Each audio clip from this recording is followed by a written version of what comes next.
Pablo Escobar, ये नाम आप में से ज्यादातर लोगों ने पहले भी कई बार सुना होगा।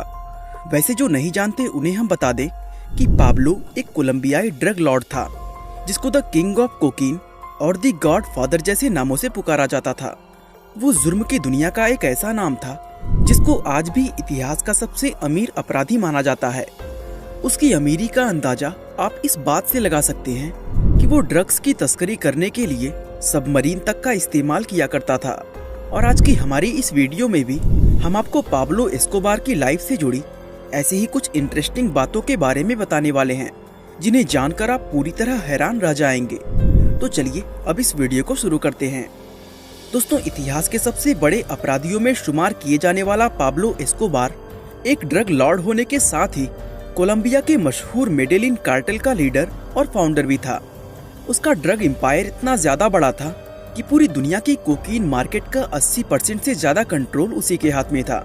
साथ ही वो दुनिया का पहला और अकेला ऐसा ड्रग ट्रैफिकर था जिसको फोर्ब्स मैगजीन के द्वारा दुनिया के 10 सबसे अमीर लोगों की लिस्ट में शामिल किया गया था। दरअसल फोर्ब्स ने सन 1989 में उसको अपनी लिस्ट के अंदर शामिल किया था, जहां उसकी कुल नेटवर्थ 25 बिलियन अमेरिकी डॉलर बताई गई थी। वैसे बहुत से लोग ये भी मानते हैं कि पाब्लो की असल नेटवर्थ 25 बिलियन डॉलर से कई गुना ज्यादा थी, लेकिन सारी कमाई ब्लैक होने की वजह से उसने दुनिया से इस बात को छिपाया हुआ था। कुछ सोर्सेस बताते हैं कि पाब्लो की एक दिन की कमाई करोड़ों रुपए में हुआ करती थी, और चूंकि उसकी सारी कमाई ब्लैक होती थी, इसलिए वो अपना पैसा बैंकों की जगह बड़े बड़े गोदामों में भरकर रखता था। कहते हैं कि एक समय ऐसा भी आया था कि पैसे रखने के लिए उसके पास कोई जगह खाली ही नहीं बची थी। तब उसने जमीन में गड्ढे खुदवाकर वहां अपने पैसे रखे थे। दोस्तों, आपको जानकर हैरानी होगी कि उसको सिर्फ अपने नोटों की गड्डियां बनाने के लिए ही हर महीने 2 लाख रुपए के रबर बैंड्स खरीदने पड़ते थे। उसके भाई रोबर्टो एस्कोबार ने बताया था कि पाब्लो के पास इतना ज्यादा पैसा था कि उसका 10% हिस्सा तो चूहों के कुतरने और नमी के कारण गलकर नष्ट हो गया था। अब दोस्तों, पाब्लो की शुरुआती लाइफ की अगर बात करें तो उसका जन्म 1 दिसंबर 1949 के दिन कोलंबिया के रियो नेग्रो शहर में रहने वाले एक गरीब परिवार में हुआ था। पाब्लो के पिता एक गरीब किसान थे जो खेतीबाड़ी किया करते थे, जबकि उसकी माँ एक छोटे से एलिमेंट्री स्कूल में टीचर की जॉब करती थी। पाब्लो अपने माता पिता के कुल 7 बच्चों में तीसरे नंबर पर पैदा हुआ था। दोस्तों, परिवार बड़ा था और माता पिता की इनकम बहुत ही कम थी, जिसके चलते वो हमेशा अपने घर में पैसों की तंगी देखते हुए बड़ा हुआ था। और पैसों की इसी तंगी की वजह से उसने अपनी टीनेज में पहुंचते ही गलत काम करने शुरू कर दिए थे। दरअसल पाब्लो के एक क्रिमिनल बनने के पीछे कुछ हद तक उसकी माँ को भी जिम्मेदार माना जाता है, क्योंकि वो जब बचपन में कोई गलत काम करता था तो उसकी माँ उसे डांटने की बजाय उल्टा उसके उन कामों को बढ़ावा देती थी। बताया जाता है कि एक बार पाब्लो स्कूल में एग्जाम पेपर्स की चोरी करते हुए पकड़ा गया था। तब उसकी माँ ने उसे ये नसीहत दी थी कि चीजें चुराना गलत नहीं है, लेकिन चोरी करके पकड़े जाना ये गलत बात है।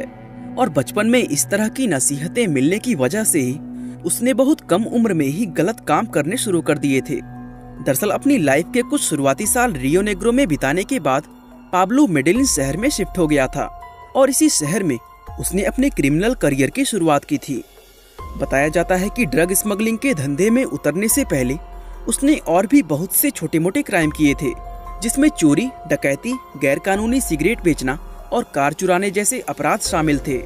दोस्तों, पाब्लो ने अपने बचपन में ये संकल्प लिया था कि अगर 22 साल की उम्र होने तक वो मिलियनेयर नहीं बन गया तो वो खुद को गोली मारकर हत्या कर लेगा।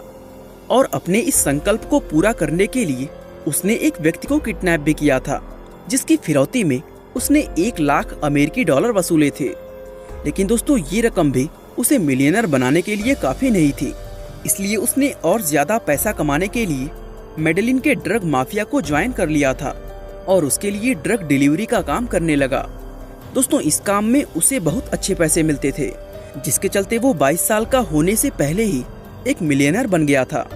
हालांकि दोस्तों, काफी समय तक वो ये ड्रग डिलीवरी का काम ही करता रहा, लेकिन फिर अचानक कुछ ऐसा हुआ जिसने उसकी लाइफ को पूरी तरह बदल कर रख दिया था।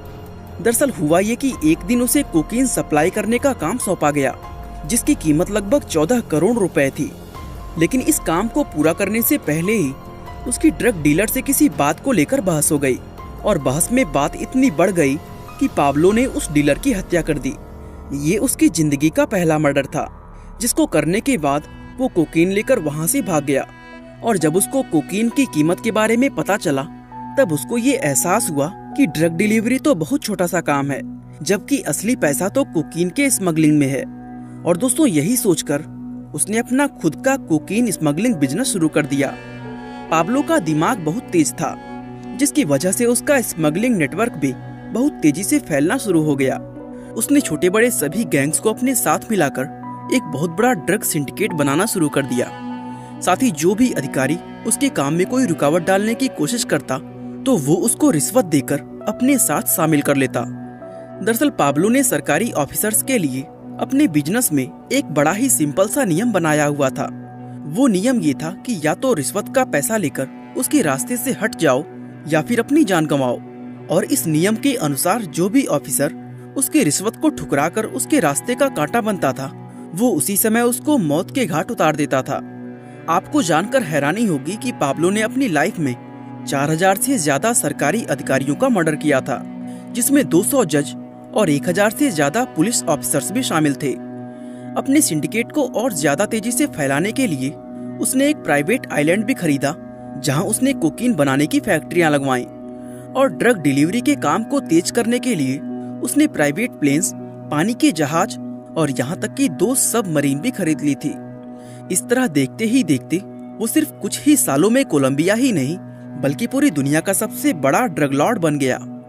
बताया जाता है कि जब पाब्लो का बिजनेस अपने शिखर पर पहुंचा, तब उसकी एक दिन की कमाई $70 मिलियन से ज्यादा हुआ करती थी, जिसे अगर आज के समय के हिसाब से कैलकुलेट किया जाए तो ये 11 अरब रुपयों से भी बड़ी रकम निकल कर आती है। दरअसल वो ड्रग सप्लाई करने के ऐसे ऐसे तरीके खोजता था जिन्हें उससे पहले किसी ने इस्तेमाल नहीं किया था। उसने मछलियों के पेट से लेकर एरोप्लेन के टायरों तक में कोकीन स्मगल किया हुआ था।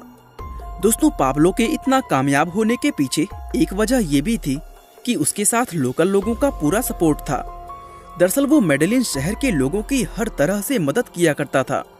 वो लोगों के घर बनवाता, पैसों की जरूरत होती तो उन्हें पैसे देता और बेरोजगार लोगों को अपने किसी काम में लगा लिया करता।